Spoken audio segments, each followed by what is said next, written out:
Incendiary situation in downtown Minneapolis tonight, and that's where our reporters are. You can see those scenes right there. Hannah Flood has been following it for us all night long. She joined us on scene with the very latest. Hannah?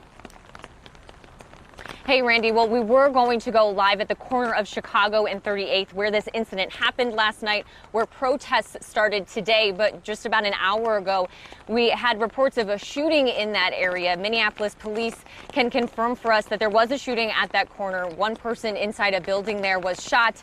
They are suffering non-life-threatening injuries. A couple of our crew members actually heard those gunshots, and a woman nearby told me that she heard about 8 gunshots. So we're here in downtown Minneapolis for our safety.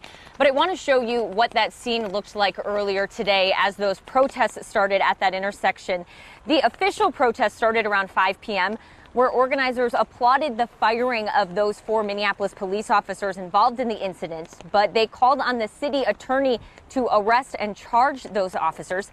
As the protest grew, it moved down to the Minneapolis Police Third Precinct about 2 miles away, and that's where things started to get more violent. That's where we saw people throwing rocks at police cars, at the precinct building, people spray painting police cars. That's also when the rain really started coming down, and we saw a lot of people leaving.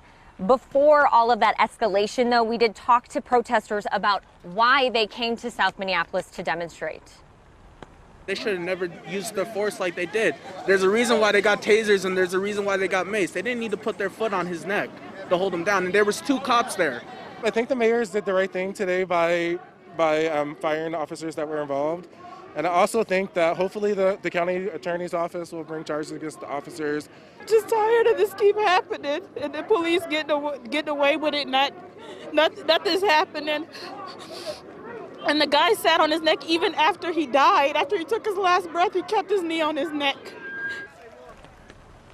Obviously today, a lot of emotions running high. I do want to point out, though, this protest was mostly peaceful. It really wasn't until about the last hour and a half that we saw any of that violence, any of that escalation.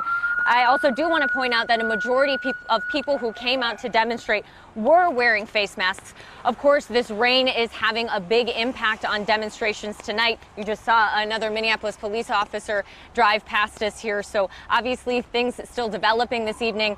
People that I talked to protesting today told me that they will not stay silent. They will have their voices heard. And again, they're calling on the county attorney here to charge those officers with murder.